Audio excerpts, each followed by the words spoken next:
Wie beeinflusst das Konzept des Nicht-Selbst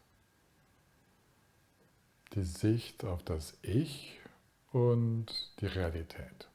Das ist die Frage, die mir gerade gestellt wurde. Ich habe sie mir gut gemerkt, damit ich sie auch hoffentlich ein wenig beantworten kann.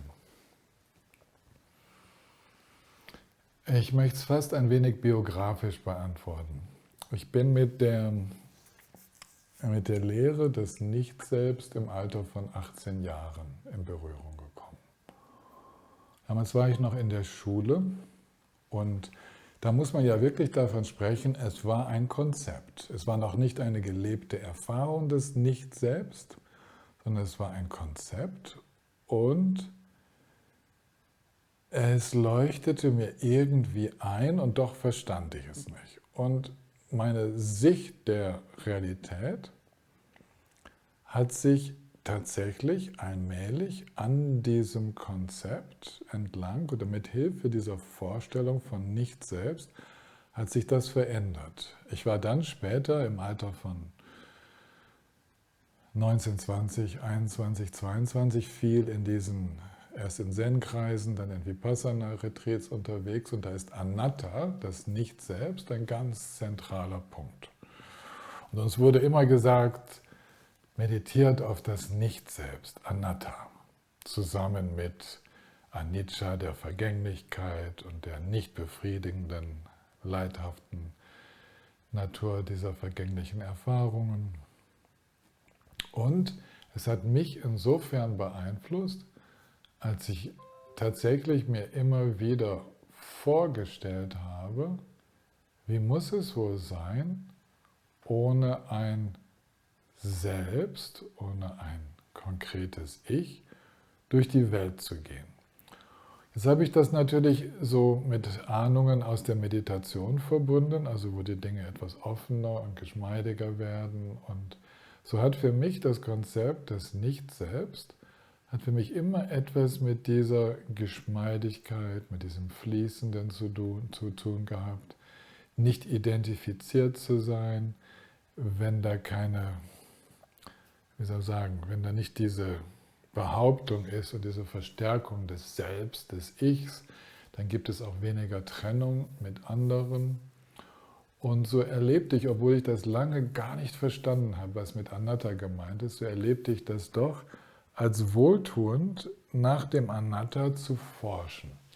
Und dann habe ich natürlich geforscht, ja, wie ist denn das mit meinen Erfahrungen? Also das sind Erfahrungen, die sind ja da. Also ich sehe zum Beispiel jetzt, ich höre, ich werde berührt, ich bin im Austausch. Diese Erfahrungen sind ja da. Inwiefern sind diese Erfahrungen oder sind der Geist, der sie erlebt, kein Selbst? Und tatsächlich lernte ich zur selben Zeit Schriften kennen von Ramana Maharshi, der vom wahren oder höchsten Selbst spricht, oder ich studierte Schriften aus der Anthroposophie, wo es um das Selbst geht, um die Ich-Entwicklung und die Psychologie, gesunde Ich-Entwicklung. Und alles macht irgendwie Sinn und zugleich ist es auf der Ebene der Konzepte ein totaler Widerspruch. Ja? Also Nicht-Selbst, wahres Selbst, Ich-Entwicklung, kein Ich. Ja? Also ein Dilemma, was wir tatsächlich, und da hat sich meine Sicht der Wirklichkeit daran entwickelt, was mir geholfen hat, verschiedene Blickpunkte einzunehmen. Aus der Sicht kann man es so beschreiben. Aus der Sicht kann man sagen, aha, das, was die einen nicht Selbst nennen, könnten die anderen ja wahres Selbst nennen. Dieses wahre Selbst ist ja gar kein individuelles Selbst mehr, sondern ist eine universelle Erfahrung, die sich allen eröffnet und deswegen eigentlich gar nicht mehr Selbst genannt werden kann, obwohl es unser wahres Selbst ist. Aber es ist eben nicht individuell. Es ist die allen gemeinsame grundlegende Dimension. Und wenn wir in dieser Offenheit, Geschmeidigkeit aufgehen, dann entwickeln wir all die Qualitäten, die zum Beispiel in der Psychoanalyse für die Qualitäten eines gut entwickelten Ichs gehalten werden oder auch so beschrieben werden. Also die Fähigkeit, flexibel, kreativ mit Situationen umzugehen, die Fähigkeit zu lieben, eine erfüllende Sexualität zu leben, bezogen zu sein, mitfühlend und so weiter. Mit Schwierigkeiten umgehen zu können, ohne blockiert zu sein. All das sind ja Beschreibungen von einem gut entwickelten Ich, von einer Ich-Stärke. Dass selbst wenn es schwierig wird, dass da eine hohe Resilienz ist, eine hohe Fähigkeit, mit dieser Situation umzugehen, Sinn draus zu machen und so weiter. Und so erlebte ich mit der Zeit, und jetzt gehe ich durch die Jahrzehnte, ohne das genauer zu beschreiben, lebte ich, dass das, was die einen Ich-Stärke nennen, die anderen beschreiben als die Qualitäten einer zunehmenden Verwirklichung des Nicht-Selbst. Wobei ich dann merkte, dass die wunderbaren Qualitäten, die man Ich-Stärken nennt, dass die umso schöner und belastbarer werden, je weniger Ich-Bezogenheit da drin ist. Je mehr erstmal Gemeinschaftsgeist da drin ist, also ein Wir-Gefühl, aber dann auch eigentlich ein Gefühl von niemand Besonderes. Niemand eigentlich da, der etwas machen muss, der etwas erreichen muss. Also war für mich natürlich auch ganz wichtig, innerhalb der buddhistischen Praxis dann zu merken, es gibt gar kein Selbst, was Befreiung erlangen müsste. Diese ganze Idee, ich muss irgendwo hin, die löste sich anhand der immer wieder erhaltenen Unterweisung über das Nicht-Selbst weiter und weiter auf. Bis klar wurde und ist, dass es gar niemanden Festes gibt, der irgendwo hingeht, der irgendetwas erlebt.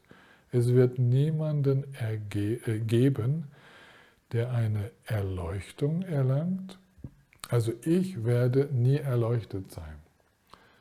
Dieser Geistesstrom wird frei sein von Täuschung und darin auch nicht mehr sich selbst suchen.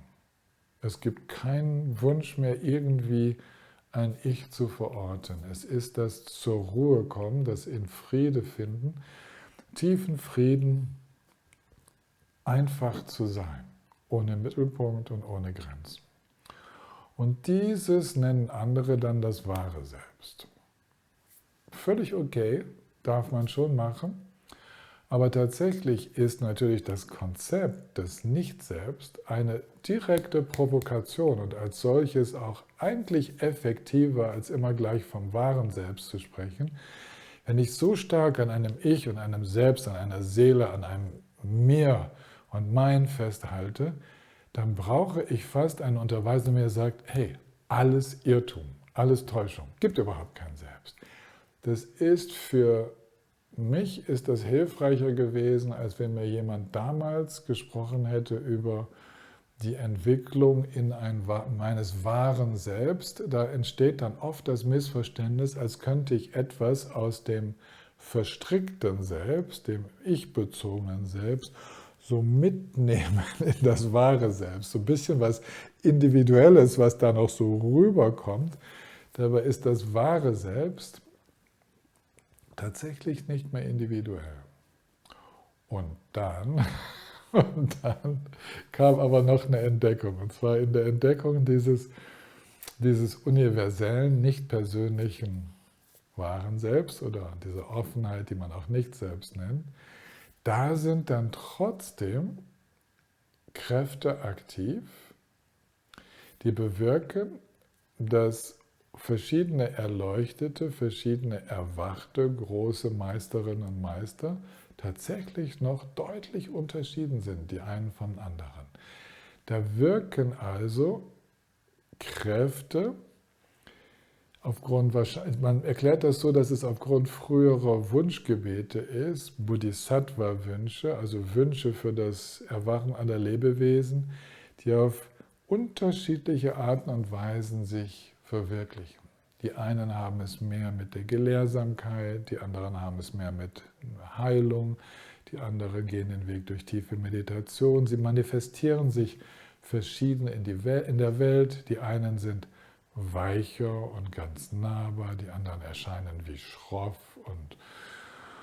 und fast furchteinflößend. Und alle sind sie erwacht und frei, völlig frei von Leid, völlig geschmeidig, aber unterschiedlich.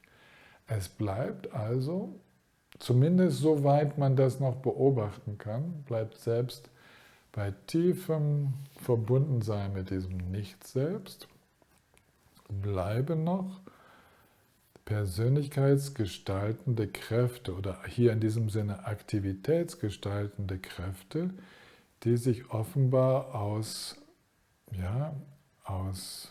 weit zurückliegenden Wünschen speisen. Die bleiben noch übrig. Also sie bleiben übrig, sie gestalten die Aktivität der Erwachten, der Bodhisattvas, und so lange, bis diese Aktivitäten zu einem Ende kommen und wir tatsächlich in dieses Nicht-Selbst wohl übergehen können. Ja, und so hat dieses Konzept des Nicht-Selbst meine Suche extrem stimuliert und meinen Blick auf die Wirklichkeit geschärft.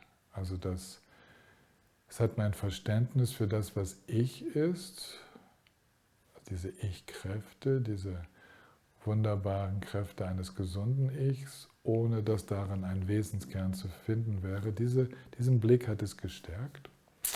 Es hat mir eine Möglichkeit gegeben, die Wirklichkeit zu untersuchen im Sinne von, sind das Entitäten, die sich begegnen, hier ein konkretes Ich, dort ein konkretes, dort weitere. Sind es Entitäten, die miteinander in Beziehung treten, oder sind es Felder, die nicht so solide sind, die sich gegenseitig ein bisschen durchdringen, beeinflussen? Und ich bin dank dieses Konzeptes, dieser Vorstellung von Nicht-Ich zu einem feineren Wahrnehmen gekommen, dass wir tatsächlich eher solchen Feldern gleichen oder Strömen, die miteinander fließen, sich beeinflussen, Felder, die Auswirkungen auf andere energetische Felder haben. Und so kann man sagen, dass dieses Konzept mein Greifen nach konkreter Wirklichkeit deutlich reduziert hat und weiter deutlich reduziert. Und man kann es auch als Einstieg für die Meditation nehmen, indem wir uns zum Beispiel einfach mal erinnern zu Beginn der Meditation. Wie wäre es, wenn jetzt niemand meditiert? Und dann aus dieser Ahnung des Nicht-Selbst heraus einfach zu sein. In dieser Ahnung des Nicht-Selbst zu hören, zu sehen. Und es sind dann ganz schnelle Übergänge in eine andere Form des Erlebens der Wirklichkeit. Die Wirklichkeit selbst stellt sich uns dann anders dar. Also ich lasse euch damit mal experimentieren. Das war so eine kleine Zusammenfassung dessen, was dieses wichtige Konzept des Nicht-Selbst alles so in uns auslösen kann. Viel Freude beim Erkunden.